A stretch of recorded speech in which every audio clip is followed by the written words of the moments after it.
I know it's at least recording audio, so podcast people, you'll at least get a podcast. I don't know if this is working. We are trying. If you don't know what I'm talking about, here's what I'm talking about.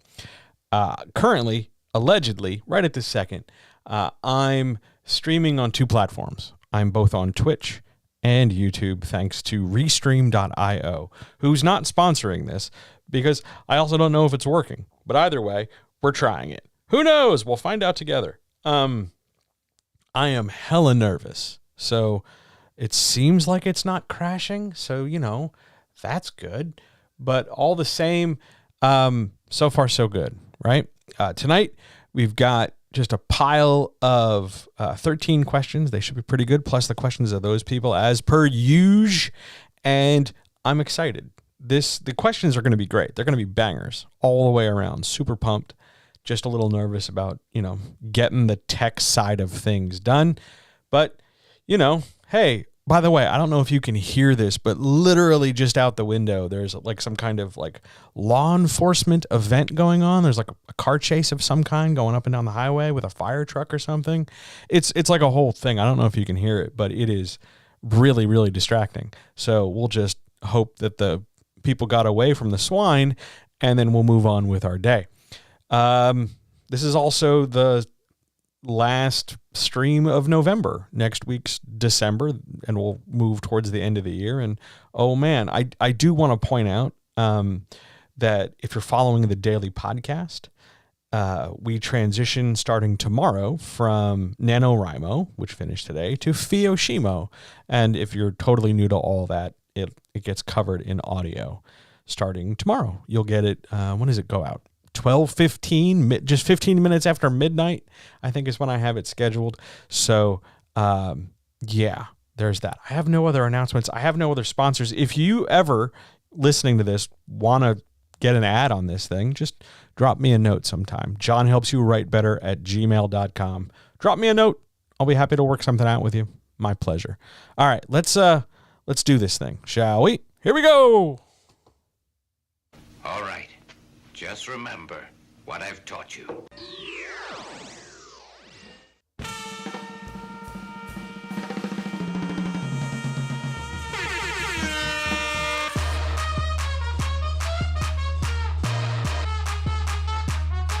What the fuck is that?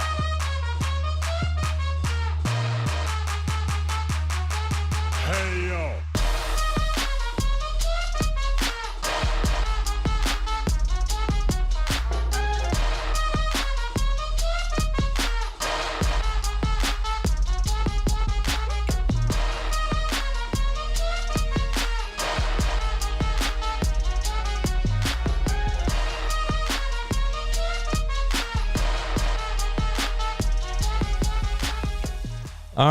All right.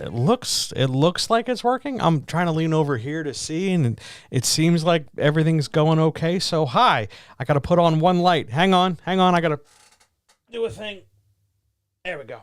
So now I'm lit. All right, there we are. Hi, everybody. It's nice to be here. Why did that light not turn on automatically? I'll deal with that later. Anyway, hello. Hi. Hello, YouTube. Streaming currently, and hello Twitch, also streaming currently. I don't see any sense that everything is a disaster and a hot mess, so that's good. I'll take that. The camera's still glitchy, but that's because I'm running out of USB ports. Anyway, hi. Let's do the intro, shall we? Ladies and gentlemen, guys, gals, non-binary pals, friends, writers, makers, doers, dreamers, planners, plotters, thinkers, expositors, gamers, game players, enthusiasts, anybody who's ever found like a really, really nice pair of sweatpants, sock owners, cat petters, anybody who's ever been like that friend for your friend group, anybody who's enjoyed a good cup of hot cocoa, people who've had really good butt days, nacho lovers, soap makers, candlestick makers. Is that still a thing? Are people still making candlesticks? Bakers, cookie enthusiasts, dieters, exercisers, and most importantly, the comrades. Welcome to the Writers Chat for 11:30, the very last Wednesday of November. Through no fault of my own, I continue to be John Adamus. I'm here to help you write better. If this is the first time you're checking this out, and it's very possible that you are, hi, I'm a writing coach. I've been doing this job of helping people write better for about 20-something years. And tonight, I've got 13 questions, plus the questions of anybody over there in chat. Multiple chats happening all at once. In theory, they should be able just to post questions. It'll show up over there on that screen, and we'll get those questions as well as the 13 questions I've got prepared from all across social media. And we'll, see what happens tonight. We do this every Wednesday. It's good to be here. I have no ads. I have no sponsors. Let's see what happens. Shall we get started? Shall we just dive in? Let's do that. Here we go. Question number one. Question number one. What can I do if I'm struggling with how to end my draft? Learning to finish things is the second most important skill you can have as a writer, the first being knowing when to start. That's sort of tied with, knowing how to continue, but I'm going to argue that learning how to finish is huge, because so many writers get caught up in the idea of, I'll just keep going and I'll finish it later, and they push the ending off over and over and over, and then you end up with like monster-sized manuscripts that have like 3 or 4 different plots and a whole pile of stuff going on, and it's just, hello, hi, thank you for coming in. Just an absolute pile of stuff happening, and the thing's bloated and it's a mess, and it comes from not being able to know when to stop. So this is a really, really critical skill. You have to know when your end point is. This is why we outline. This is why we talk through and figure out, like, the story only has to go from point A to point B, not point A to point Q over there. And keeping it organized and keeping it on track matters. So if you're struggling to end your draft, let's talk about some reasons why you're having trouble ending it. Is it because, A, you don't know what the ending is? If that's the case, guess what you have to do? You got to sit down and think about what the ending is. Good, bad, otherwise, everything in between, okay? That means you're going to have to, if you don't know, sit down and map it out. Well, what if it went this way? What if it went that way? Do the good guys win? Does the bad guys win? Do the bad guys win? Does the volcano blow up? Do the aliens attack? Whatever it is, figure out the ending from a narrative sense. You should know what your ending is by the time you sit down to really dive into the draft.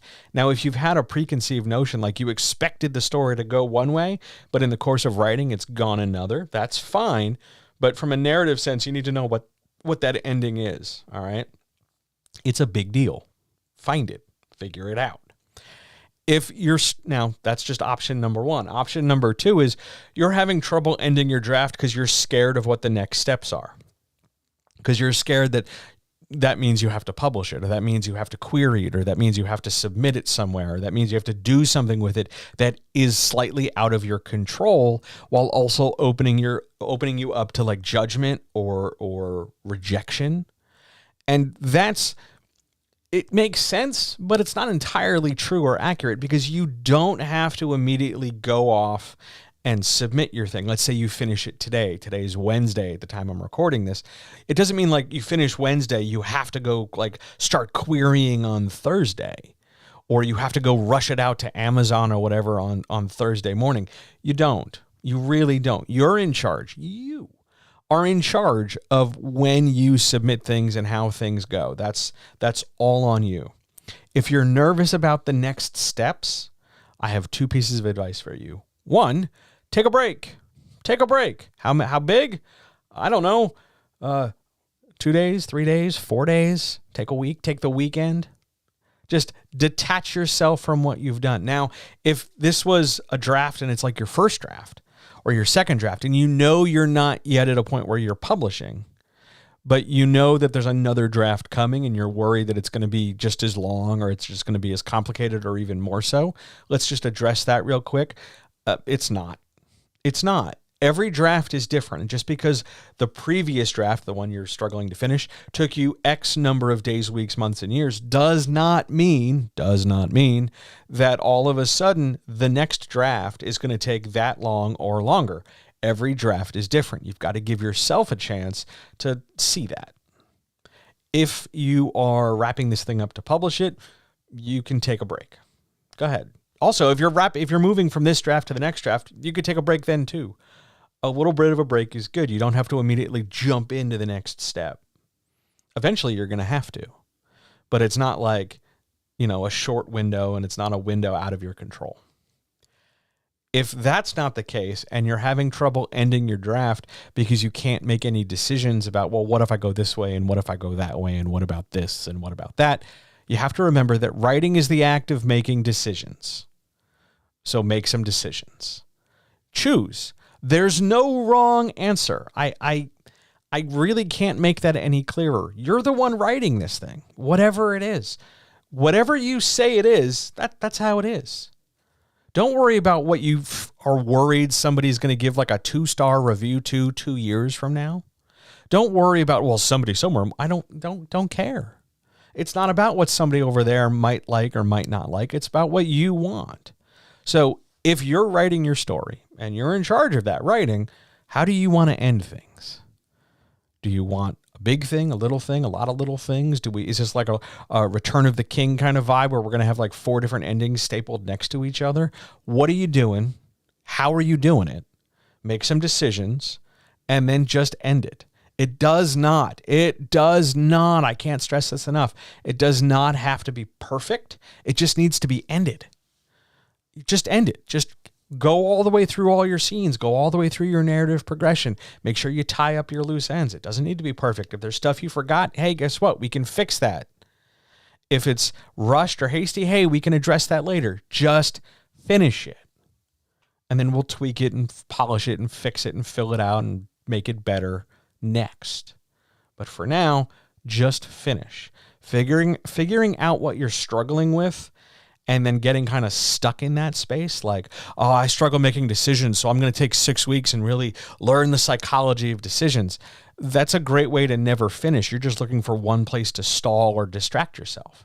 Don't do that either. Super not helpful. What you want to do instead is just focus and finish. One step at a time.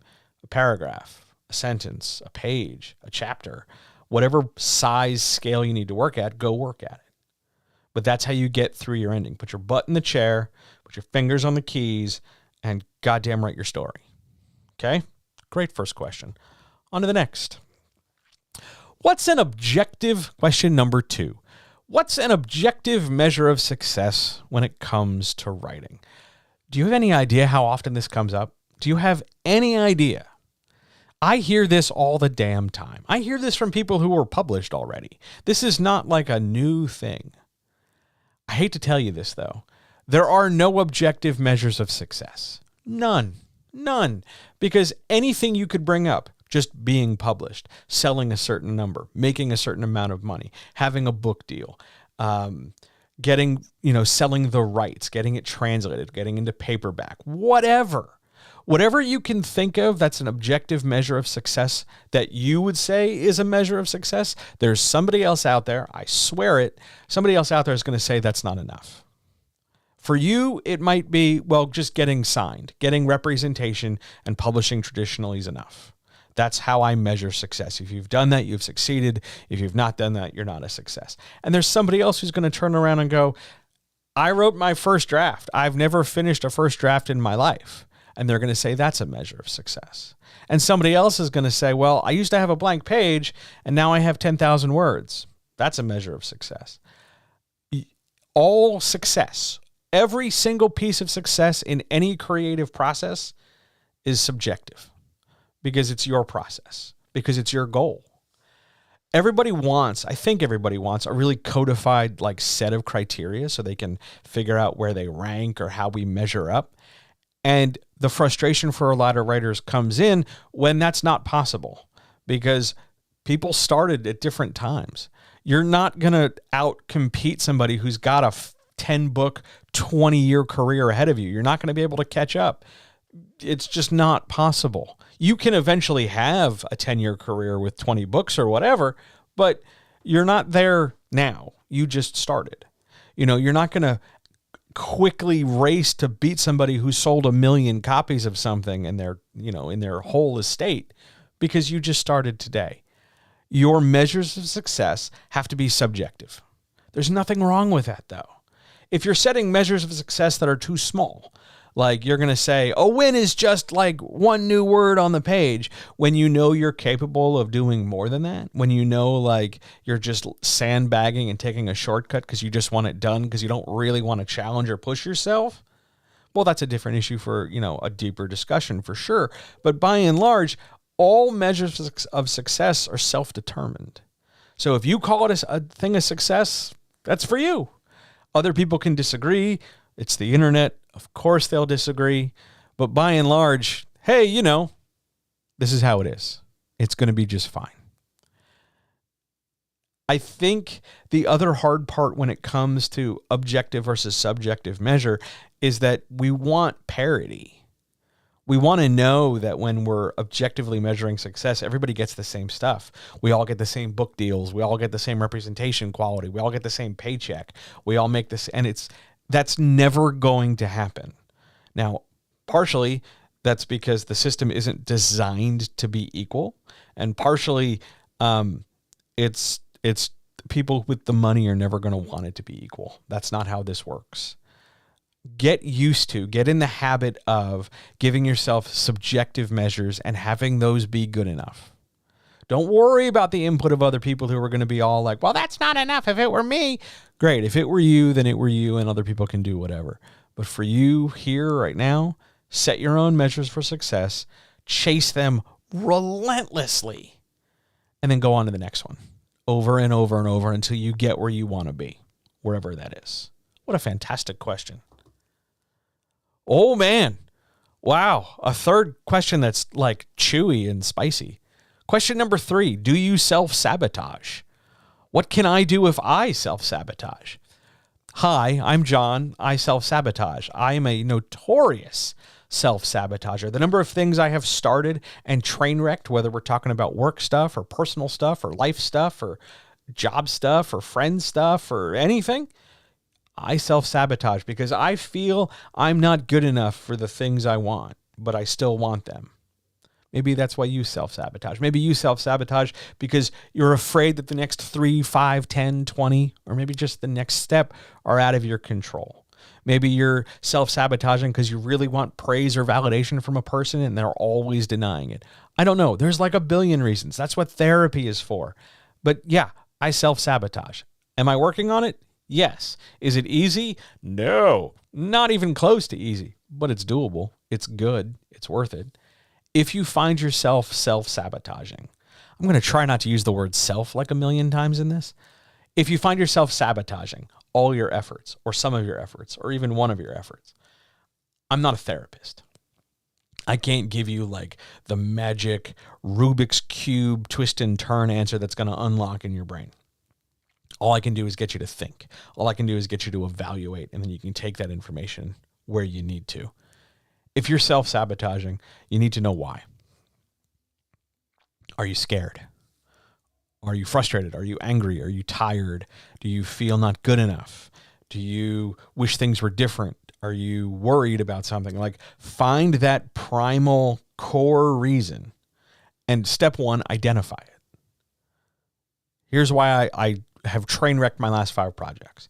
Here's why I never seem to get myself past 25,000 words. Here's why I've never pulled the trigger on that purchase. Here's why I've never asked that person out. Here's why I've never done this, that, or whatever the other thing is, right? Find that reason. And then, through hook, crook, or otherwise, see if you can figure out a way to disprove the notion underneath it. Like, I self-sabotage because I feel I'm not good enough. Because I don't have like a big fat bank account. I don't have like clients out the door. I don't have a million things pending for me. I'm struggling to get by. So that verifies for me that I'm not good enough. So I sabotage everything. So I live down to that expectation, right? I don't want anybody to do that. I don't want to do that. Hang on. Is lazy a primal sabotage thing? Yeah, lazy is totally a sabotage thing. Because there have to be cases, Jay, where you're motivated. You can't, maybe you're universally and completely lazy. Like in everything you do, minimal effort all the way across, not just being creative. If that's the case, then the pursuit for you, the noble quest for you, would be to go hunt down what it is that makes you not lazy. Because there has to be something. But if you're in terms of your writing or your creativity, just like, I can't be fucking bothered with this, whatever. That's pretty core, because there's something about that that's allowing you to persist in that space. For me, with self-sabotage, it's living down to that expectation. So what I have to do is the scary stuff like this, where I'm streaming on 2 platforms, or I've got this set up and that set up, and there's all these extra new things running at the same time. And I'm in the middle of thinking in the back of my head, like, oh God, if this crashes, I got to do this and that and the other. And then tomorrow I got to do all, like, there's a ton of stuff, and I keep my head spinning and busy, and it keeps me distracted. So I'm not so focused. So I find reasons to fuck my shit up. I don't want you to go through that. I don't want you to have to do that. Find that core reason, and then figure out if there's something or things you can do, some avenues to take, some challenge you can overcome, some obstacle, some path through an obstacle where you can prove to yourself that you're not solely defined by that fear, by that thing, whatever it is. I can't guarantee total success. I can't say that I'll wipe it away magically one time every time, but it's at least a start, and you can at least leverage and wiggle your way like a tooth in a loose kid's tooth. You wiggle it until it comes out. You can wiggle this until you're free of it. Self-sabotage, I think, holds so many writers back, whether it's telling themselves that they'll never get published, or defining success. Remember, we just talked about it a second ago, defining success on such a narrow scope. I've got to be published in this way by this person and rep by this person, and I've got to make this much money. That, much like really specific search results, like the number of returns is real narrow. You're making it harder for yourself. Why? It's not, if it comes down to, well, I just think I'm stupid, you're wrong. Sorry, you're just wrong. You're not as stupid as you think. You're just not. Look at all the number of things you do. All of them, not just the creative stuff. Like, you survive a hellscape of a dying civilization every day. A stupid person wouldn't. And if you're lazy, what would motivate you? How much do you need to change? Does it feel out of your control or in your control? What's one change you could make? If it's a billion things that have to change, you got to start somewhere. Pick one, change it, see what happens. But that idea sticks with us. So be ever vigilant, be aware, be sensitive. Try your best. Understand that it's not going to be perfect, and it doesn't need to be perfect, but you do have to make an effort. What an amazing question. Are there any questions from the, unfortunately, unknown number of people I have in chat? Because I used to have a number. There used to be a number that floats. I'm moving my mouse like you can see it. That doesn't do you any good. But there's a little cursor that shows up and tells me how many people. And now, because I'm on multiple platforms, I don't have that. So instead, unknown number of people out there. Hi. Do you have any questions about anything? Would you like to know tonight's tea? It's really tame. It's just Barry's Irish, because it came in a box. It was a gift from somebody. It's good, no doubt. It's delicious, but it's not any of my usual fancy ones. Any questions though? About anything? Publishing, writing, marketing, me, business, any writing thing, any word thing, any media thing. Lay it on me. I'm all ears.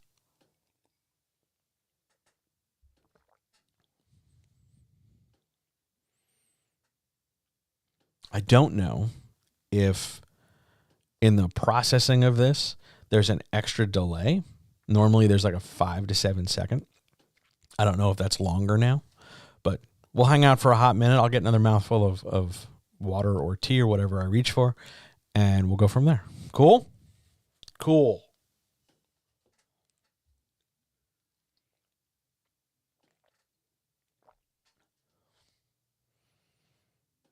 Okay. Shall we? On we go. Yes, I'm in 2 places. I'm doing all right. I'm a little nervous. This is a lot. This is one of those big, like, John's taking a risk kind of things, but I'm doing good. I did, in my nervousness, spill dinner all over my usual hoodie, so I grabbed the cardigan. but I'm doing good. It's been an all right day. I'm pretty pumped. It's been a good one. I also noticed, you can't tell, but I'm looking at the comments here. They're color coded so that I know who's who.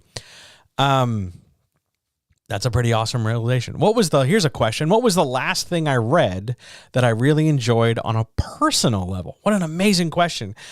It was a book by a guy named Anthony Horowitz called Magpie Murders. I enjoyed it on a deeply personal level because it's just a good quality story. And I didn't have to do anything with it for work. It's not for Patreon. It's not for a newsletter. It's not for a client. It was just, hey, I'm going to read this book. And yep, it was really, really good. I have to make time to do more of that because so much of what I consume is for work. Tomorrow, for instance, I'm recording The Hobbit, the first of the 3 movies.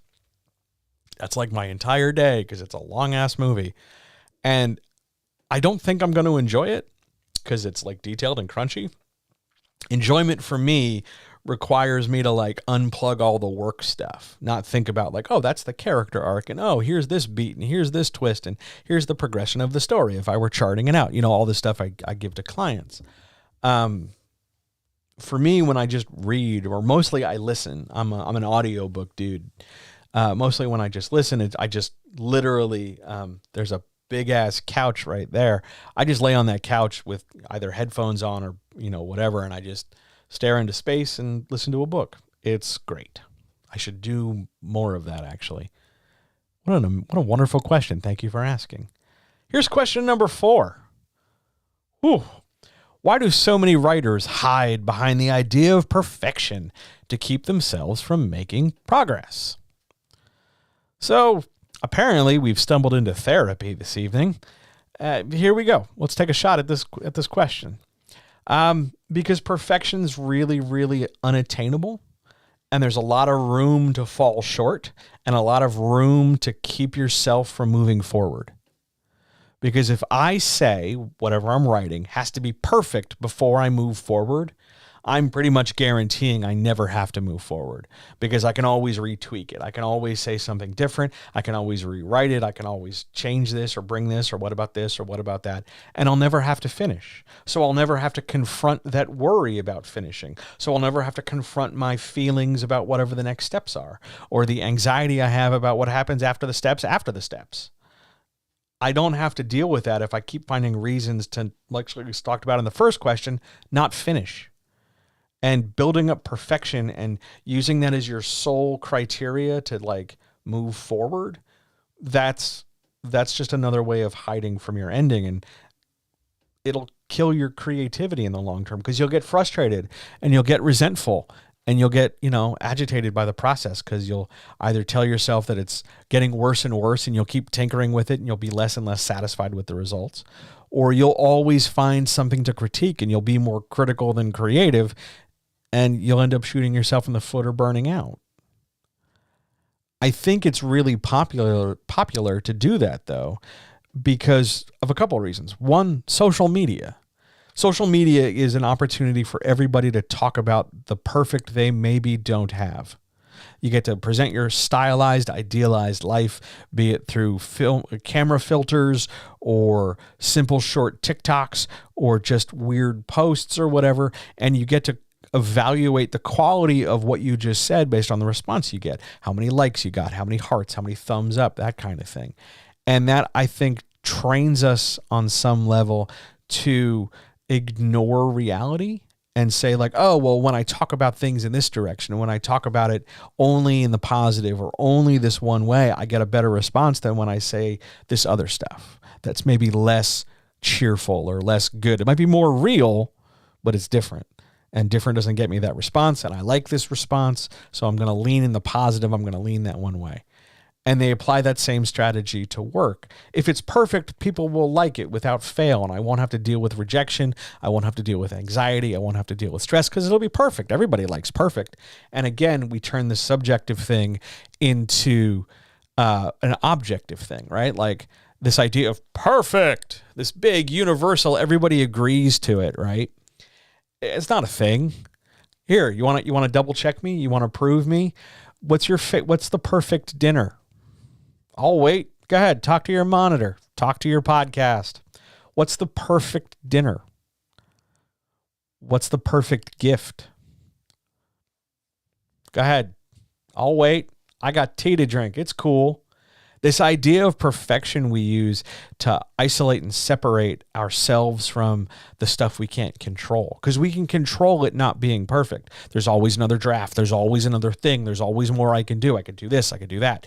And perfect keeps us insulated from having to move forward. We seek the perfect partner, so we're really dismissive of the people around us. We seek the perfect things, so we talk shit about the stuff we got. We seek the perfect draft, so we constantly rewrite and never finish. But here's the thing about perfect. It's imperfect. It is. It just always is.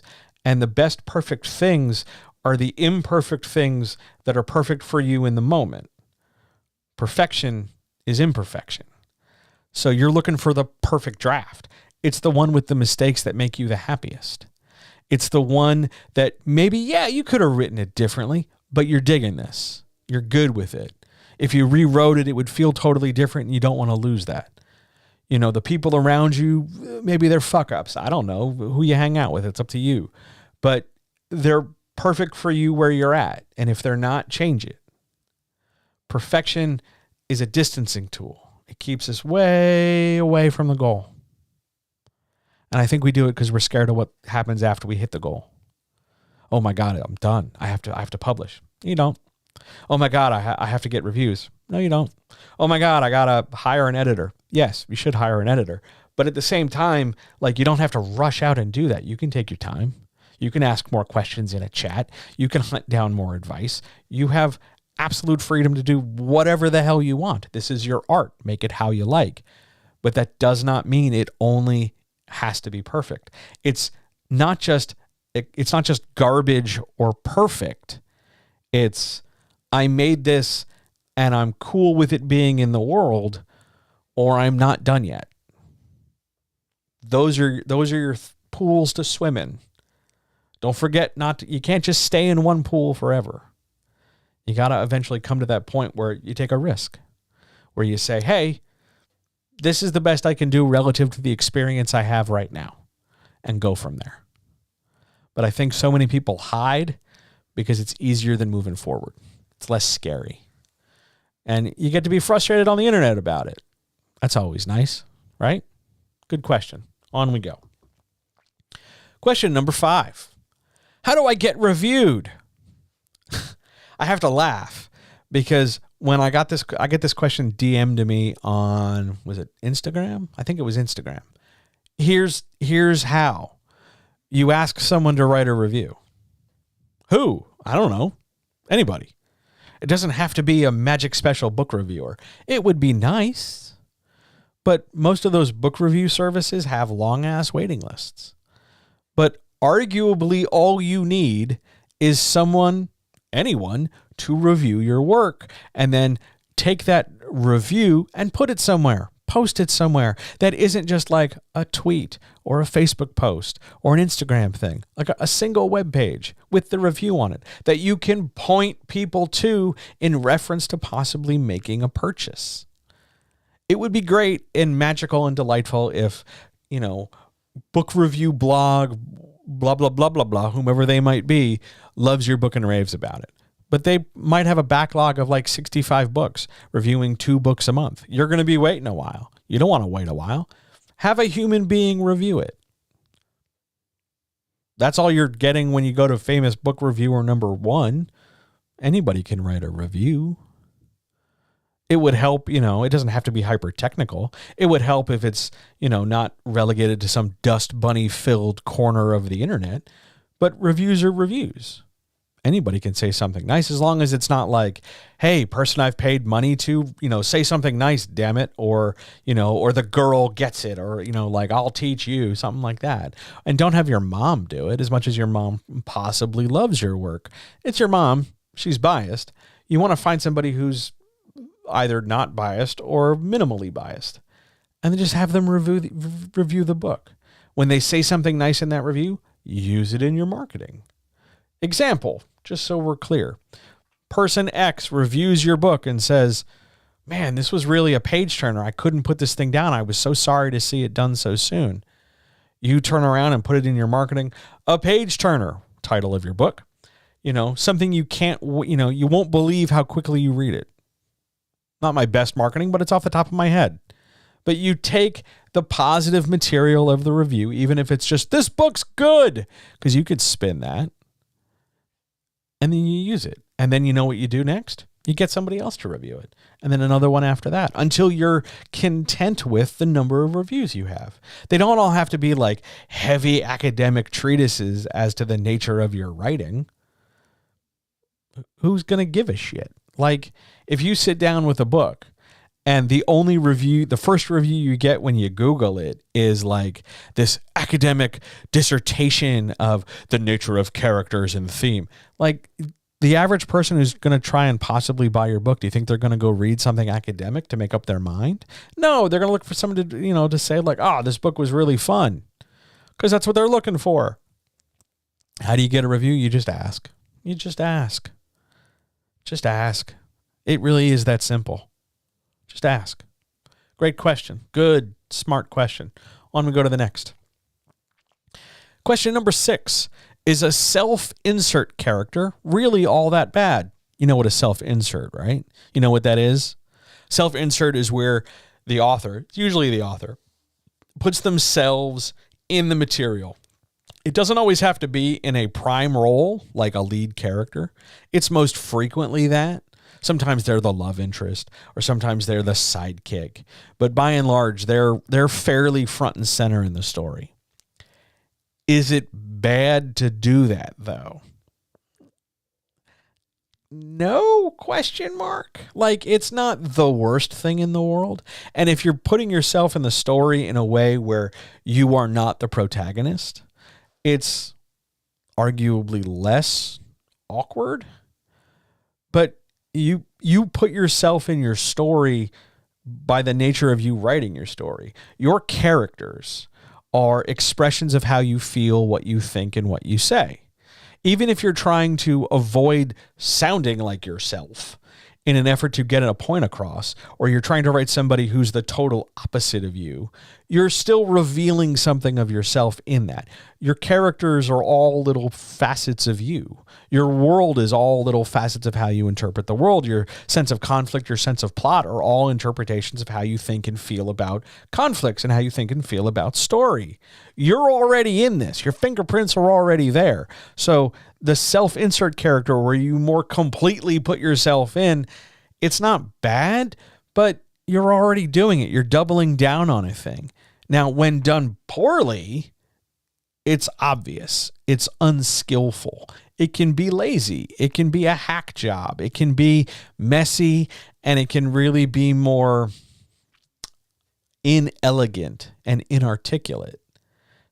If you're trying to tell a story of, I don't know, if you're trying to tell a story of a knight on a noble quest to, go slay the dragon and save the kingdom, right?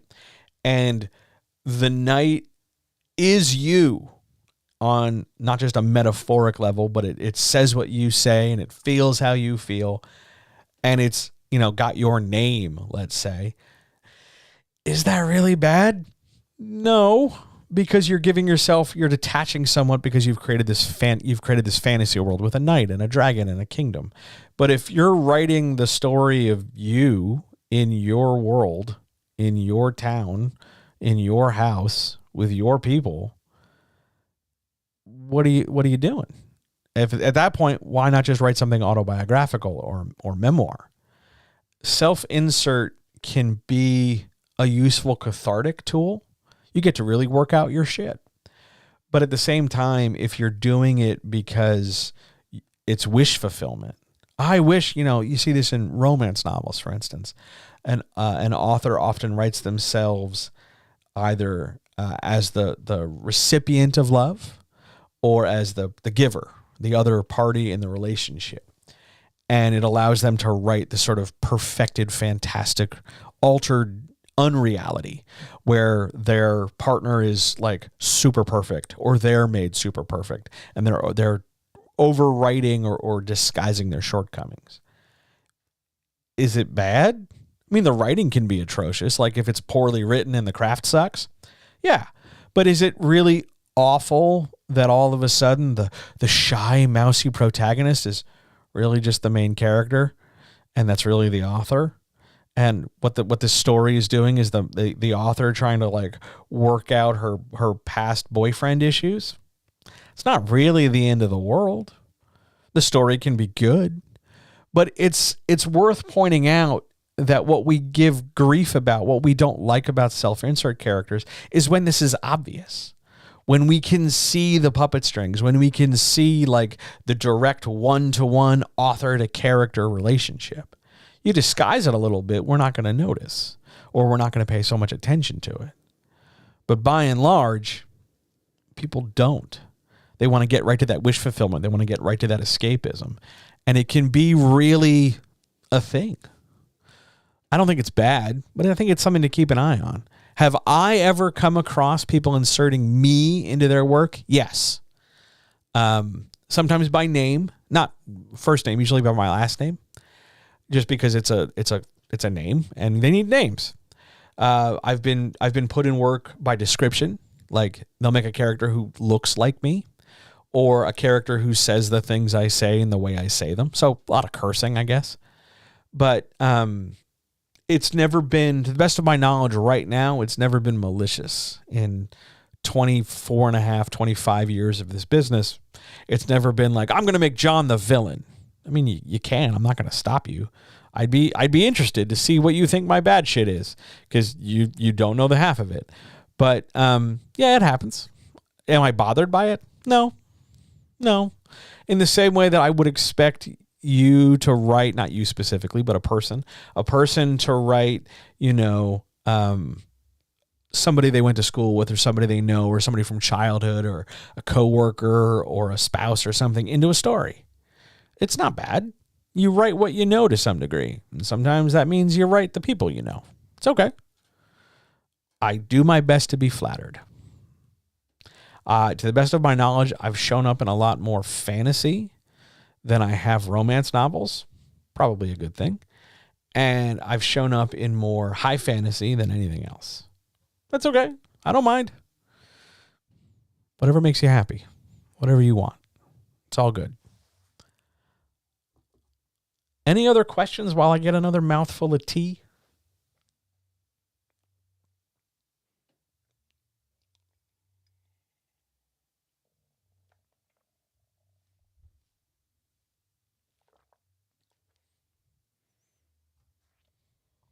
Hang on, I gotta scroll. Okay, there we go. Cool. Other questions, issues, etc. So far, knock on wood, we're doing great. We're making good time. Everything seems stable. We're going to keep moving. If you're digging this, by the way, if you really think this is like fantastic, because now we're on multiple platforms and everything's smooth, please let me know. Say so in chat. Leave a comment on the YouTube video down below. If you really want to support more stuff like this, go hit the Patreon. Patreon.com/John Helps You Write Better. It's up in the upper corner over there. The tea tonight is just berries. It's just berries out of the box. It was a gift. I have like 60 something or 55 something tea bags left. So it's just iced tea fodder for the course of the week or so. It's good. I'm pleased. Yeah, it's good. This is the bee's knees on Twitch. It's all perfect. It's all I need, man.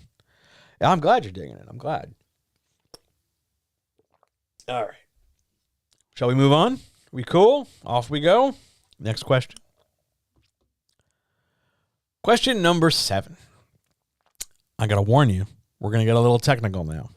Look out, podcast people. Is there any way to make sure my character arc makes sense relative to my plot? Yes. This, by the way, is like hugely critical. Like big, put a gold star by this critical. Your character arc has to move in the same general direction as your plot. What do I mean by that? as your plot advances, your character arc should more or less advance. Wait, don't freak out. Not at the same time, but over the course of the same story. Not, underline that a few times, not every plot advancement is a character arc advancement. No, that's not what I'm saying. I'm saying since you're moving one, move the other as well. They can move at different rates. They can move at different times, but they both have to move. And understanding that one of the easiest ways to do this is to line up your character arc with your plot so that things do move at the same time, so that one triggers the other in some way, shape, or form, is one of the easiest ways to make sure you get this right. Just because it's easy does not mean it's bad. It does not mean you're a bad writer. It does not mean that you're, doing it wrong. It's fine. If this is what you want to do, great, do it. It works in like 99% of the movies you watch anyway. Might as well just keep doing what's working, right? So we want to make sure that as the plot advances, the arc advances, which means we need to know what the plot is and we need to know what the arc is. The arc, as the character grows and develops and overcomes obstacles, you want to make sure the plot provides those obstacles. So if we have a character who's learning to be more confident, and that's the end goal for their arc, they're going to end up being a more confident person, then putting some of those things that test confidence in the plot of the story. Maybe they have to go try and give a toast at a wedding, and that's our big climax. Or they have to win the spelling bee, or they have to win a debate or something, and they're not a great gifted public speaker. We have this character arc, and we line up challenges in the plot. We can also work the other way around. We have this plot where somebody's going to give a toast at the wedding, and they're a nervous public speaker, so as the plot challenges them, they evolve as a person. An example of this, a young kid from New Jersey learns karate and then learns to believe in himself and then kicks a blonde kid in the face. That's the plot. We got to go kick this blonde kid in the face. But the character arc is, I got to learn to believe in myself. I got to stand there and think I can't do it and then have a janitor go, yeah, you totally can. And then I'm going to kick a blonde kid in the face. Spoilers for the Karate Kid, I guess.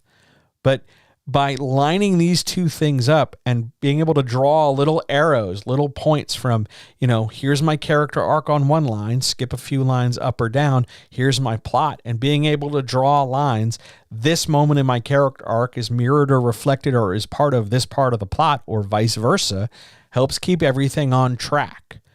Because if you ever want to train wreck a story, like absolutely red flag out the wazoo, bring it to a screeching halt, and really fuck shit up, detach your character arc from your plot entirely. Have the plot be, we've got to drive across country to win a race, but have your character arc be, I have to admit to my ex-wife that I want to be an accountant. Like, two very disparate things that have nothing to do with each other, that are not measured by accomplishment in the other, your story will fall flat fast. So lining it up and making sure that, okay, we have this thing in the plot, we have this scene, we have this challenge. Lining that up with, we have this character arc, and it has these challenges or this conflict or this potential, whatever it might be. Now, you might have more in one thing and less in another, meaning like you might have, I'm going to make a number up, don't freak out about this, you might have a 10-part plot with 10 instances, 10 action beats, or a couple action beats, some dialogue beats, some like 10 installments, 10 points in a hierarchy. I'm making a staircase gesture, podcast people. 10 points in a hierarchy for your main plot because your detective has to solve a crime, gain clues, and figure out who the killer is. But your character arc might just be 2 or 3. That's fine. That's absolutely fine to have these two things be of different quantities. However, what we want to line up are the beginning points. We want to have them roughly start at the same time. Maybe we want to start the character arc a little sooner or start the plot a little sooner. Hint, start your character arc sooner. Makes life easier. But you want to have your stuff all start at roughly the beginning of the book. And beginning's a loose term, remember? And we want to have it develop over the course of the second act. But by the time we get to the climax, which is where we're going to, start ticking the boxes off, crossing the finish line for our plot, we want to make sure we're pretty close to done for our character arc. Now, are there cases where our character arc will finish well after our plot? Sure. Those moments in 80s comedies, for instance, where like we have that final FU to the preppy kid after the nerds win the race. Sure, that counts. That helps package up and wrap up the character arc, but that comes after the plot. But you mostly want to synchronize your beginnings, your middles, and your ends and draw them out as needed. Yeah, I know the character arc is going to be less complex than the plot. I get it. I get that the plot's going to be pretty straightforward and the character arc is going to have twists and turns. That's fine. But line up your endings, line up your beginnings, and it becomes a lot easier to map this across. So you can double check to make sure that while the plot's happening, the character arc isn't languishing. And while the character arc is happening, the plot hasn't like totally stalled out and we've frozen to think about like, well, we're just going to pause the plot for 20 chapters. Don't do that. That's not good. So we want to make sure that we've lined this thing up. So here's how you check it. Here's the actual narrative design tool. 2 columns side by side on a piece of paper. You can do this horizontally, but I like to do this vertically. It's a hell of a lot easier vertically. 1 column is going to be your character arc. 1 column is going to be your plot. Doesn't matter which one's which. I tend to do the character arc first and the plot second, but that's because I have small handwriting. First line, start. How does your character arc start? Skip a line, skip 2 lines, depending on how big you write. What's the next installment in the character arc? Skip 2 lines. What's the third? What's the fourth? Go all the way through the character arc. A happens, B happens, C happens, D happens. Whatever it is. Second column. Guess what we're going to do? Same damn thing for the plot. How does the plot start? What's the next plot thing? What's the next plot thing? What's the next plot thing? What's the next plot thing? All the way down till we're done the plot. And then figure out where things line up. And then try to get, this is why we do it vertically, try to get those 2 things on the same line. Even if you got to rewrite it like a couple times, that's fine. But make sure your endings for things are more or less in range with your endings for the other so that your character arc is not ending hella super early and your plot still has forever and a day to go, because that's going to make your character arc look very unimportant. And you certainly don't want to end the plot of your story like well short of the rest of the book, because what the hell are you going to talk about for the rest of the book? You want to try and line this up so that things start at the same time, because the story will gain momentum that way. It develops at roughly the same pace, more or less, so that things feel like, oh, we're getting into the story. I'm turning pages. I'm invested in the story. And then it ends at the same time, so it doesn't feel unsatisfying. We do it vertically. So we're lining. Where's my camera? So we've got our plot and we've got our story arc, and at least our endings match, but our middles are all of varying timings. Totally fine. It's going to work that way. If you ever want to detail this out, if you ever want to like really get into this, come talk to me. It's a lot easier to explain with your actual practical thing in front of you. I realized I should have made like a chart and just gone to a graphic at this point. I didn't, because I thought I'd be done answering this question by now. But by the time you get through this mapping of things, you're lining your arc up with the major points of your plot so the things sort of all roll together. That's the best way to make sure it works. Don't just eyeball it. Don't just say, well, this is scene 35 and I guess this is scene 4. Don't map it out. Write it down. Codify it. Even if you change it, at least have something on paper. It'll make a difference. All right? Great question. On we go. Question number 8. What do I do when I'm discouraged about yesterday's / last week's writing? You keep writing. Yesterday is yesterday. Last week is last week. If this is a question about how do I stop beating myself up because the other day I totally wrote some garbage, it's not yesterday anymore. Yeah, okay, you wrote some garbage the other day. Or you didn't write at all. Or you swore up and down you were going to, but then you didn't for whatever reason, whether you just got distracted or you got busy or you just didn't want to. Everybody catches a case of the I don't wannas every now and then. But if you're really upset, really bothered about the last stuff you did to the point where you're having trouble moving forward, the best thing to do is to do your best to move forward, because you can always go back. That's one of those things we tend to overlook when we're really frustrated with our work. You can always go back and rewrite it. That doesn't mean you have to rewrite the same thing 5 times before you go forward. Just go forward. Just go forward. Last week, I had a pretty good chat. This one I think is better. The questions are a little bit more detailed. I'm a bit more animated. I'm not like hyper nervous. My knees aren't doing a million miles an hour under the table. I think I'm doing better. How do I get over last week? How do I get over, I flubbed a line, or I said this or I said that? I just keep talking. How do you get over bad writing? You just keep writing. Just keep moving. Beating yourself up accomplishes what? Is anybody asking you to beat yourself up? Is that helping? Is that going to help you finish your work any faster? Is that going to get you any closer to your goal? Then why are you doing it? Now, see, I say that and somebody's like, yeah, well, I should at least recognize when I don't do a good job. Okay, you did. You done? You didn't do a good job. Are we supposed to be tracking our productivity? Have we suddenly become tech bros? Or is this just a matter of, man, it took me a while to get to this point. I'm glad I'm at this point. I'm going to keep moving. We can hang back and linger in the failure and tiptoe through the tulips of our horse shit all you want. I'm totally down for that. But I'd also like to see you move forward. I'd also like to see you put down the baggage and see what you come to next. Okay, last week sucked. Yesterday sucked. Cool. Today's today. What do you want to do today? That's the best and clearest way to focus you back on your writing. That's the important thing. If you're going to carry around the past as a way of talking down to yourself about how hard it is, or how not good you are at it, or how difficult this is, or how messy this is supposed to be, or how you're just proving everybody wrong when they say you're not good enough for this. Well, okay. I mean, it's a free country. It's a free world. You can do that. I don't know what it's accomplishing, though, because you keep saying it's important that you want to write this book. You keep saying it's important that you want to try this. You want to be published. You want to get away from your rat race job. You want to just give this a shot and see if you can make a go of this. How are you going to do that if you keep beating yourself up? How are you going to do that if you keep telling yourself you're not good enough?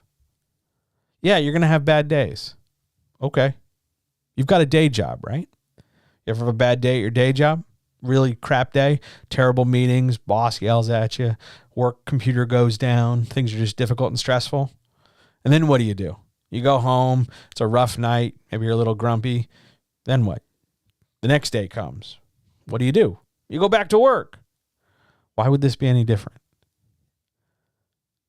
Don't carry this stuff around, because all it's evidence of is not that you're a poor writer.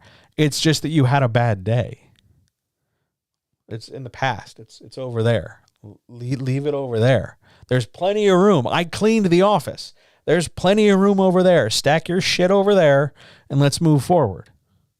I'm not saying deny yourself the hardship. I'm not saying ignore the valuable lessons of failure and frustration. I'm saying don't linger on it, because you don't need to, because no one's asking you to beat yourself up. We're just asking you to, we're all wanting and asking you to recognize, hey, that sucked. We're going to try again, and then try again. That's what we want to do. What an amazing question. On we go. Question 9. I'm currently writing a story with a bi or pan character, and I'm worried that writing this character will pressure me to come out. Parentheses, I'm not ready to come out. Can I get some encouragement? Here, you know what we'll do? We'll bring back the good advice harp. Hang on. Gentle advice. Nope, that's the wrong one, John. Gentle advice harp. All right. I want to point out that in framing this question, you could make an argument that you just came out a little bit. It's okay. Everybody comes out when they're most comfortable and ready. No one should be forced, and we should not force other people to come out. That's just not cool. Just because you wrote a character that is or isn't or does or doesn't identify a certain way does not directly mean you have to do the same things. Especially if your character is particularly fantastic and not real. Like if you're writing the story about I'll make something up, a bisexual medieval assassin, and you yourself are a bisexual, you don't have to come out just because your character does. You can. And I hope when you do, you're accepted and loved for who you are because you're great. But by and large, you're under no obligation to base your actions on what the fantastic actions of your made-up people do. The pressure you're feeling isn't about the character. It's about the coming out in the first place. And that's a separate discussion for a separate day. That's a separate thing. Just because you write a character does not compel you, urge you, or require you to do anything you're not comfortable doing. If you write a character who's, let's not use coming out, let's use a character who's going to do something, like a character who's going to propose to another character, that does not mean you have to go propose to your loved one, right? We wouldn't say a character who's going to go rob a bank in the next chapter means you have to go rob a bank in the next hour. That's not how that works. So why would this be any different? There's enough pressure on people to make a big deal or make a show or have some kind of coming out experience of a certain way, caliber, shape. There's enough pressure with that. You don't, nobody benefits from that. You come out when you're ready. You come out when you're comfortable, and you come out to whom you're comfortable in whatever means, way, shape, or form, if ever. You're under no obligation to ever do it. That's up to you. You do what you want. That's okay. You are still totally a valid person no matter what, right? And, it's hard. No one's saying it's hard. But what happens and what can be useful is that because you're in control of this and you make up this stuff, you can play in that space and essentially, what we do in other fields is like a soft rollout. You practice. You write a fantastic version of it, and then you carry that confidence, because your brain doesn't tell the difference. You carry that confidence forward to actually trying. It's okay. You're under no pressure to do that. Whether you come out tomorrow, come out next year, 10 years, 20 years, 30 years, on your deathbed, posthumously, whatever. That's up to you. You do it when you're comfortable. Your character is your character. They're a different made-up being in some part of your brain. Let them, you're in charge of that. So let them be a thing in your imagination, and you do you.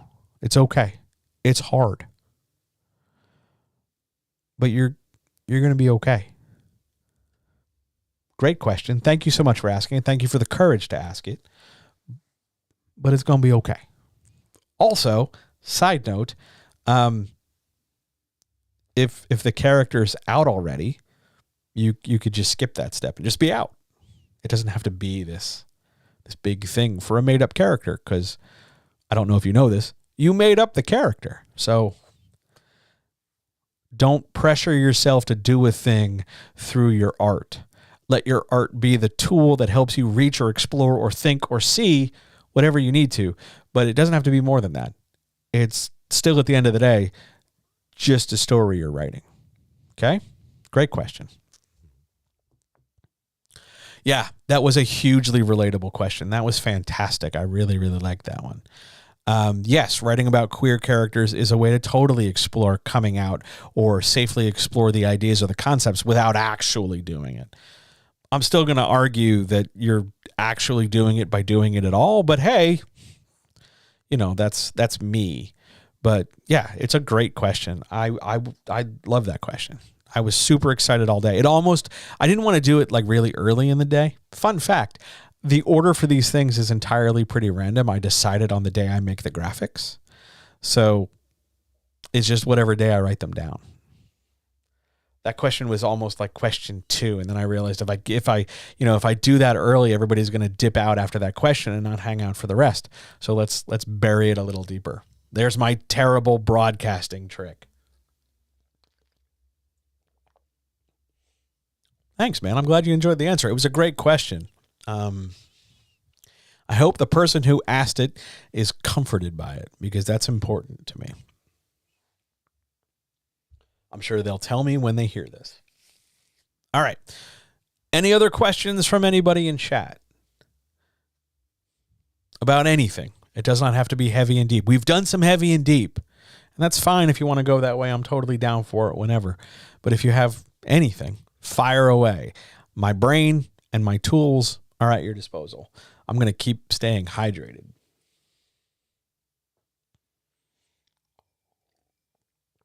Where are my YouTube people at? You guys are okay? You're good with this?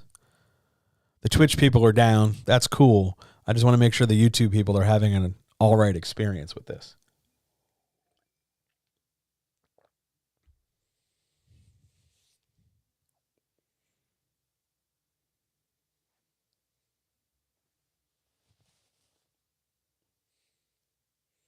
All right. Shall we march? Let's go. Where are we? Question 10. Why is there a delay between UK and US release dates and times? Okay. In the before times. Hang on. Where do you put an editor's name in a published book? Usually about 2 pages in when you do like the acknowledgments page. Like to attribute credit. Yeah, you do it on the acknowledgments page or on what's called the author identification page. You know, the page where you say you wrote it. Usually you skip down a few lines and say edited by. The same place you would do the cover. You know, covered by so-and-so, edited by so-and-so, written by me. Or you put, you know, depending on how you want to give credit, if you want to be like, thanks, editor, you made my work not suck. You do it in the acknowledgments page, or you do it in the dedication. Prior to the start of the manuscript, really anywhere is fine. You can, the old-fashioned way used to be you put it all the way at the end of the book. That still happens sometimes. Like when you do an audio book, they put that, you know, the audio engineer and all that, they put that at the end, you know, like credits in a movie. Really, beginning or ending is totally fine. Anywhere in there is cool. All right? Great question. Let's go over here, though. We're going to talk economics and logistics. Ooh. Why is there a delay between UK and US release dates and times? So in the before times, that's before pandemic, before that boat got stuck in the canal, like a decade earlier, there was a great level of synchronicity between US and UK releases. Things were relatively like the same day or within, 6 or 7 hours. Or it was relatively synchronized, like 5 p.m., no matter where you were, the book went out. Part of that was arranged because of marketing departments. Part of that was arranged to synchronize marketing so that the campaign was slightly easier to roll out. It was just wherever it was 5 o'clock, boom, press the button and do it. Totally fine. Where the delays came in part with physical manufacture of books, because books that are shipped to the UK from your, let's say, your Chinese publisher, travel a different route at a different time than books coming from China to the US. Because boats, because planes, because shipping, because climate change, because fuel prices, because customs. There's a ton of logistical reasons as to why things take as long as they take to get from here to there. And you can see this the minute you order something from some store and you get the tracking data, and then you realize there's like 7 stops as your package goes from this facility in this warehouse to this one, to this one, to this one, till it's finally on a truck and finally at your front door. Same process is true for the UK and the US. It used to be synchronized when marketing was in charge of things, and then all of a sudden, publishing companies in particular were like, "Hey, when we leave marketing to be in charge of this, it costs us money, and we're capitalist pigs. We don't like spending money, so we're going to take that control away from our marketing department because those guys want to spend money all the time. We have an obligation to our shareholders." Whatever the hell that means. So we're not interested in spending a lot of money, so we're going to release things when we're good and goddamn ready on our own times.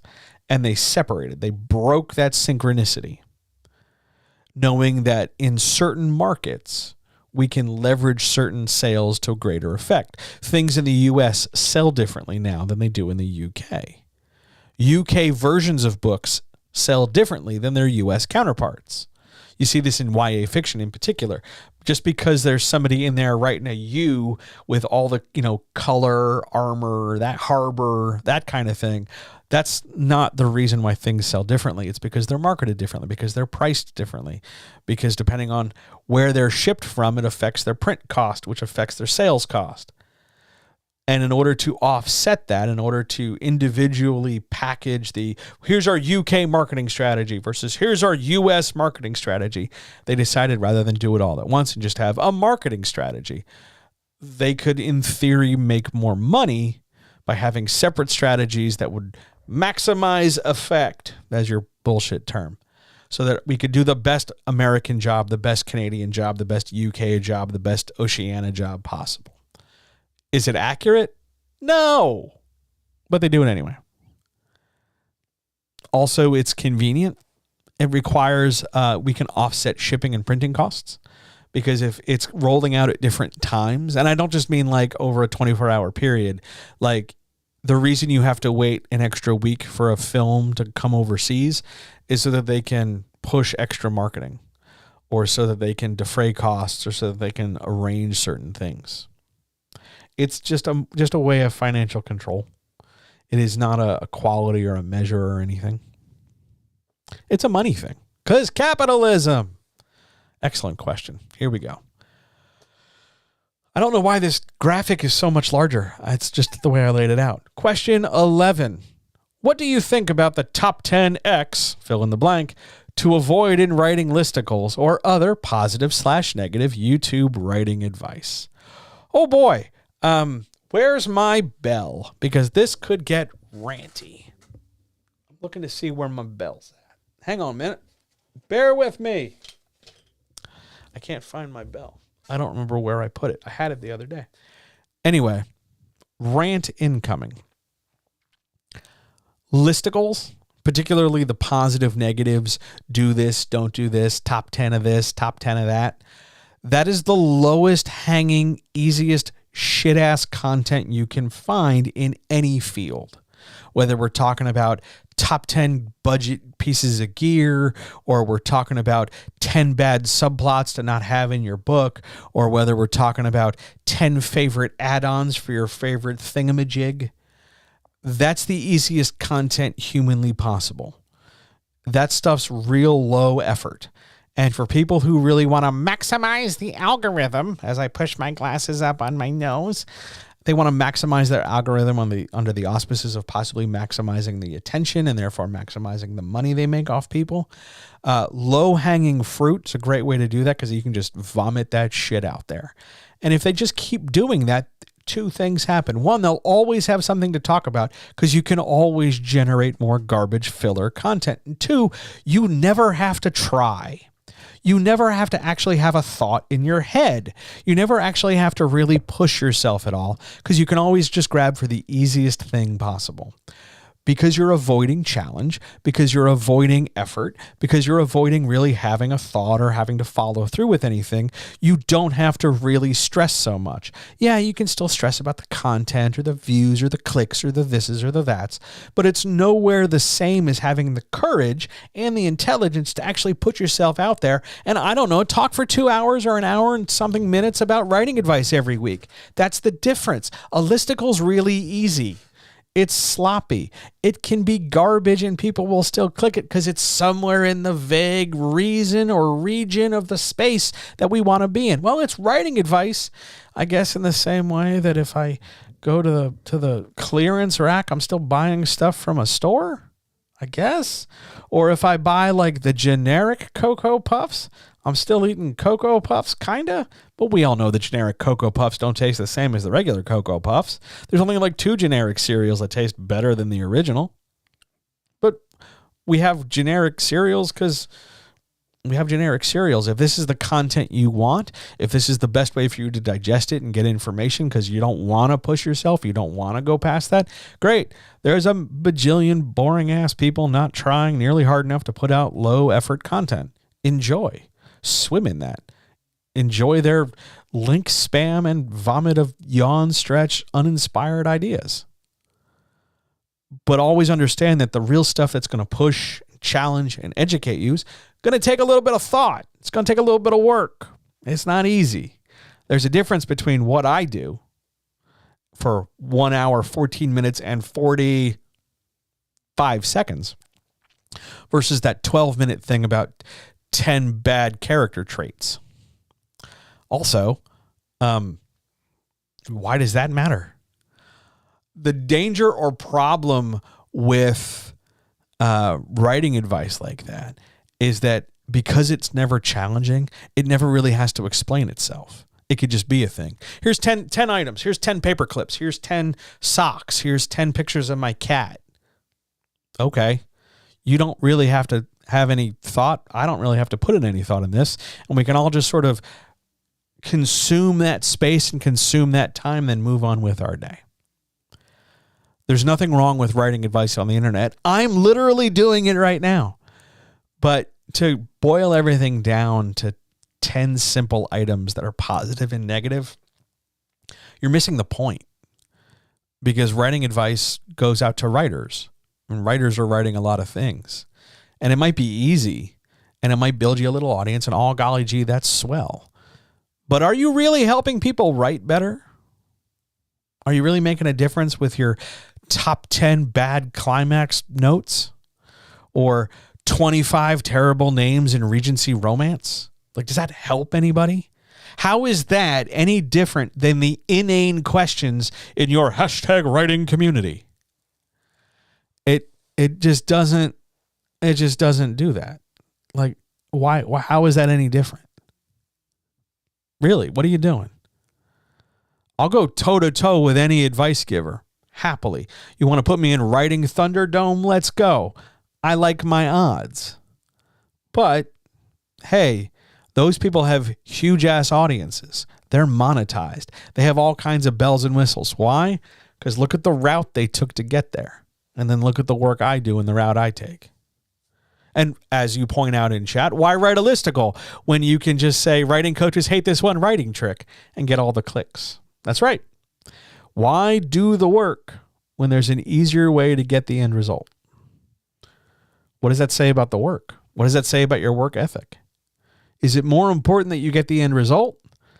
Or is it more important that you did a good job getting there and that you learned something and that you're able to do it again and again and again over and over without actually repeating yourself or boring people? Because the biggest problem with top 10 who's a what's a thingamajigs, eventually you run out. How many times are we going to have 10 things? I don't even have 10 questions. I had 12. I went to 13. It's okay. But low, easy content satisfies a certain group of people. And if that's your people, awesome. Good for you. I hope you're successful. Enjoy your money. I'm very envious. I'm starving to death. But if you're trying to actually be somebody out here doing the thing, hanging your shingle up, saying, hey, I want to help you write better, why aren't you? I would love to know. Because I know you're going to watch this person who writes top 10 articles because you've got a Google alert for your name. You said as much in one of your videos. I know. So let's have a chat. Let's see what's up. Okay? Great question. Love it so much. On we go. Question number 12. How do you handle a sex scene in a not romance book? Well, I don't know how to tell you this. Pretty much the same way you handle it in a romance book. Because not all sex scenes are mega graphic. Some sex scenes in some romance novels are graphic. You get descriptions of physical body parts, doing all kinds of physical activities with all kinds of physical responses. With like either euphemistic language or medical level jargon or just casual vocabulary. That's fine. Everybody handles that differently. Some people, mix and match. A little bit of euphemism, a little bit of common parlance. Maybe every once in a while use a medical terminology. Maybe it's just all one or the other. That's fine. But it doesn't always and only have to be this like hyper visual or hyper, I want to say accurate, because that's probably the clearest word for what I mean. You don't have to detail every second, to put a bit of a clarity to this. We don't have to know every thrust. In a not romance book, even in a romance novel, there's not an expectation for your sex scenes to be like that. Some romance novels, the sex scenes are, yep, we made love, period, done, end of the chapter, on we go. Some people aren't even that. Some people, it's just, I open my bedroom door and let him in by the hand, close the bedroom door, open the next chapter, it's over. Not everybody's writing, the modern Kama Sutra or like a porno how-to kind of thing. And you don't have to either in your non-romance book. If you want to get into it and you want to detail things and describe things and talk about how bodies are moving and who's doing what, where, with what thing, you totally can. That is not exclusive or limited to romance novels. If you're writing a sci-fi novel and two characters like totally get it on and you want to detail it, go for it. Make yourself happy. Just be accurate with it. Just do a good job of putting that picture in the reader's head. Just because it's not a romance novel doesn't mean you have to do like, they fucked, period, next sentence, and then move on. You can detail it if you want. Romance doesn't own the sex scene. They're known for them. They have more of them than any other genre, usually, but not always. But you can handle it however you want. If you're interested in diving deep and getting into it, go for it. If you just want to hand wave it and shortcut it and do what is generally referred to as a fade to black, go for it. If you want to fall somewhere in the middle where maybe you describe some kissing or, the foreplay, but then you skip the sex act, that's fine too. You're the author. Whatever you write is going to be okay. Editorially, what you're looking for is just some kind of consistency of imagery. If you're trying to put a picture in my head at a certain level of detail, make sure you do so. If you're just trying to say it happened and we're moving on because it's not that big a deal how it happened, but it's a bigger deal that it happened, you write that and move on. There's no like super template that says, oh, you're writing fantasy, it has to go this way. Or, oh, you're writing, cyberpunk, it goes like this. Nope. You write whatever kind of sex scene, love making scene, fucking scene, humping scene, whatever you want to write, you write. Totally okay. Great question. Nice technical question. Shall we move on? Oh my God. This is going to get a mouthful of tea. There's just a lot of words here. Hang on.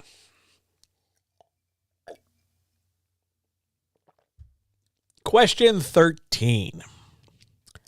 How am I supposed to find time to do a newsletter and write and market and outline and have a life and relax and self-care and stay up on trends and do the billion other things I'm told to do as a single parent and writer? Whoa, I'm exhausted just going through that. Here we go. Well, you're not. You're not. You're not supposed to find time to do everything. The system is rigged against you. The system, capitalism, is designed to have you fail and feel bad about your failures so you double down and fail more. It's not built for success. And what it's going to do is impress on you this idea, this image, this notion that you have to do all these things because without them you will not succeed. And that's just not true. It's a lie. It's a lie because they're selling something. Either they're selling you the products to do those things, or they're selling your attention, or they're selling your data, or they're selling your time, or they're just selling you a lie so that you perpetuate it and exhaust yourself. You don't have to do all those things. On your list right there, there's 2, maybe 3 things you have to do. One of them is write. And the other one is self-care. We can maybe argue that having a life is also in there, depending on how you're defining having a life. But of all those things, you only need to do 2 because 1, you're a writer, so you have to write. And 2, you're a human, so you have to have some self-care. Everything else is optional. You don't have to have a newsletter. You can sell your books just fine without a newsletter. We'd been doing it prior to the newsletter for centuries. You can outsource your marketing, or your marketing can be small. You can market just with one single social media platform. Will it be the big, splashy, flashy thing that somebody else is doing? No, but it still counts, Remember, capitalism wants you to be involved and engaged at 10 million levels at 10,000 times unceasingly. And the minute you deviate because of exhaustion or tiredness or money or this or that, you failed. That's what they want you to think. They want you pushing beyond the point of exhaustion because the system's rigged against you. You are a commodity to them. You're not a producer of art. You're not an artist. You're not even a human. You are a being capable of producing commercial transactions. So they don't want you to do one thing. They want you to do 10 things poorly. Yes, you do have to outline. It's not a requirement, but it's super going to make a difference for how you write. Have a life? That's up to you. You should have one. It would really help. And relaxing goes with that. And self-care is just part of being a human. You definitely need that, hydrate, rest, try to get some sleep, try to do things that help energize and re-nourish you. Literally consuming material, food, versus literally consuming entertainment that gives your brain some chemicals. Those are all good things. For staying up on trends, who gives a shit? Who gives a shit? Traditional publishing wants to tell you that knowing your trends are the most important thing in the world. Do you know why? Because there is an entire middleman in this bullshit that cares about trends. Those are pimps. Those are agents. If you wonder why every time I talk about agents, I call them pimps, it's because they're exploiting your labor and making money off your effort without doing any work themselves. They put you out on the corner, they take 10% of your money, and then we swear they're important. Why? Because they're a pimp. So in this exploitation, they're going to tell you that trends are most important because it's by the trends that the pimp does anything. Because you want to be popular, don't you? You want to be good enough, don't you? Watch how the pimp leverages your sense of insecurity. Yeah, that's a trend. They're going to tell you that by not following trends, you're going to do boring things or bad things. No, you're not. You're just telling a story. Here's an example. This is a very simple example. I love using this example. In the mid-1970s, there weren't really any sci-fi stories. There was Star Trek, but that was over there. You know what happened in the mid-70s? Star Wars. At no point was Star Wars a trend. Well, I mean, it is now, but it wasn't back then because everybody in the 70s was doing gritty crime and gritty realistic stories. And then here comes George Lucas with his space opera B movie. What happened? It's like $1 billion mega super franchise now. Trends are nice, and it's great to know them, and it's delightful to talk about them. But ultimately, when it comes to you and your story, you don't have to know what the trend is. Do you know what the trends were 3 years ago? Off the top of your head, you know what was trendy 3 years ago? Do you know what was trendy last month? Does that in some way affect your life so radically and so negatively that you're paralyzed right now? No. By the way, 3 years ago, it was more pandemic stuff and illness stuff and quarantine stuff and political tension stuff. Last month, it was commerce and desperation. Why? Because commerce and desperation always seems to fall around October, November, just the way things are. But knowing that doesn't help you finish chapter 10. Knowing that doesn't help you get your kid out the door to go to school. Knowing that doesn't help you feed your family. It's just something to know, the same way I know that the end of a shoelace is called an aglet. It's a nice detail, but it gets us nowhere. You don't have to do all these things. You get to choose what you do. Right?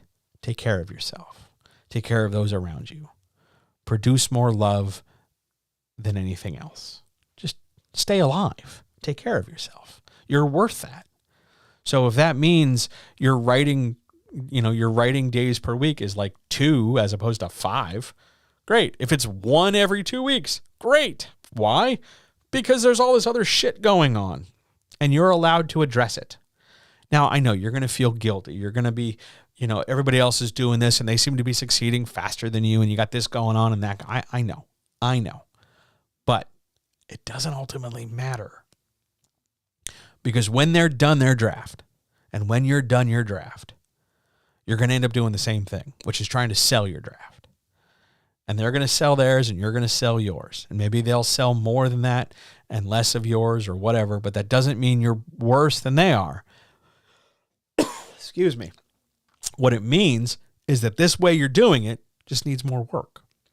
Not because you're a failure. It's like I'm trying to do X, but you're using the wrong technique. You just take more time.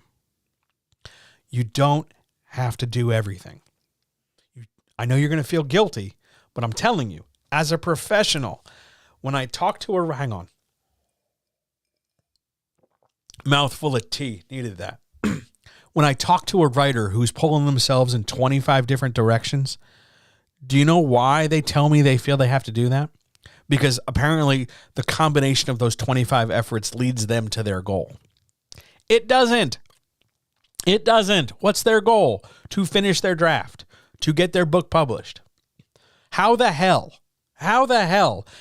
knowing that, how does the trends of last summer help you get published today?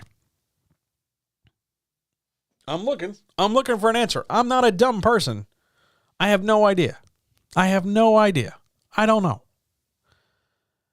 Take care of yourself, first and foremost. Take care of the people around you who depend on you, second most.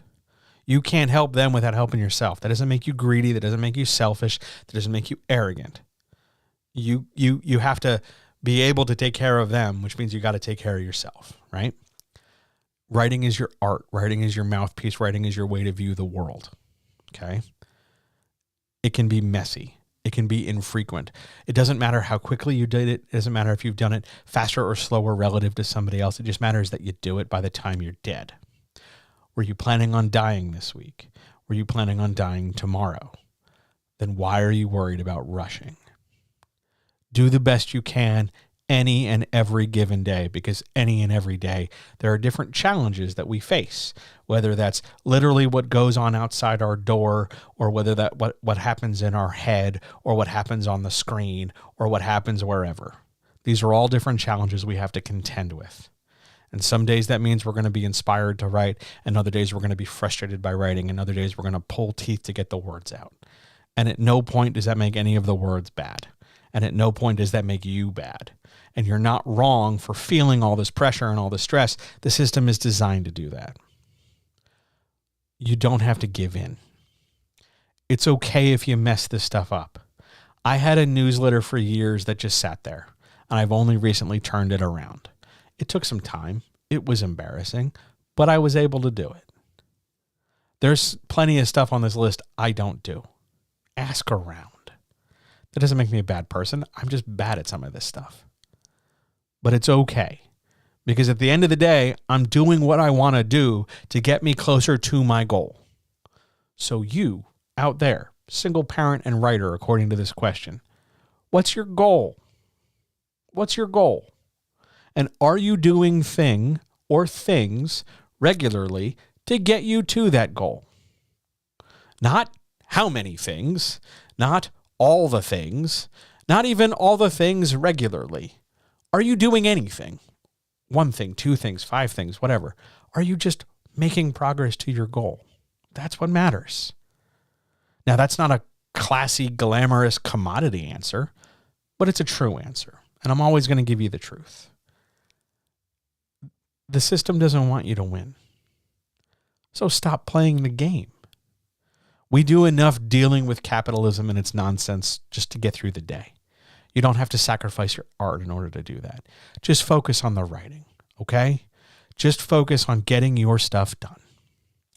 Everything else will work itself out.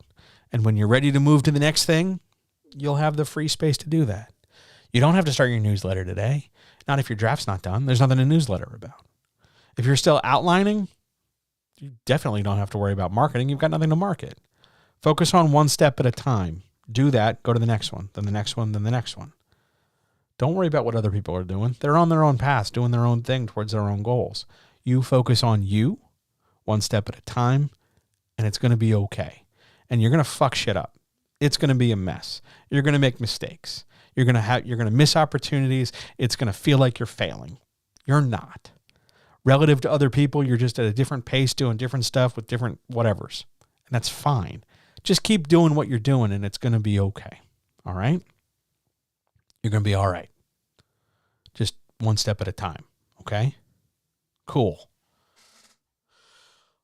Are there, as we jump back, any other questions from anybody else?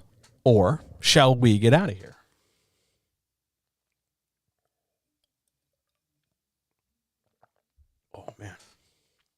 That was a lot of talking. Wow, I should have had more water than that. I apologize for coughing in the middle of that. Questions, issues, etc. Else we will head on out and go to the outro.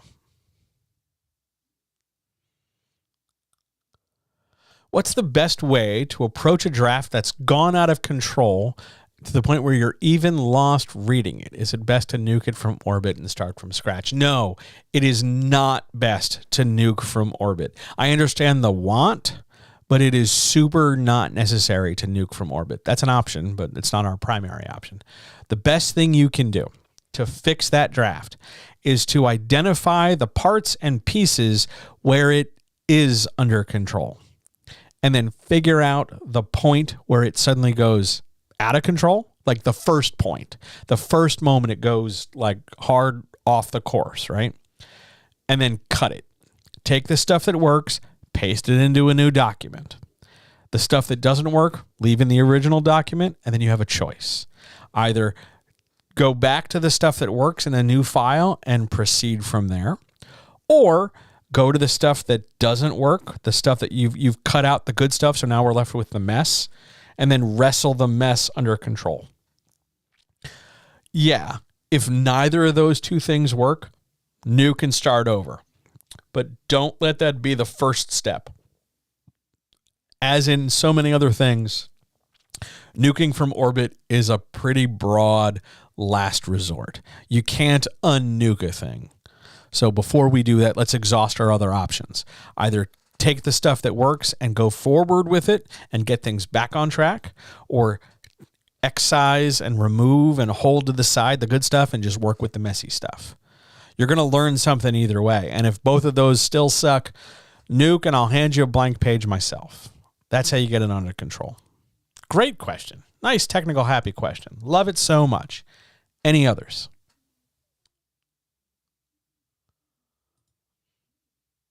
Else we will go to the outro.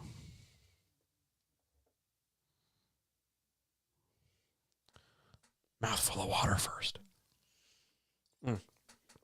Delightful. We're going to the outro.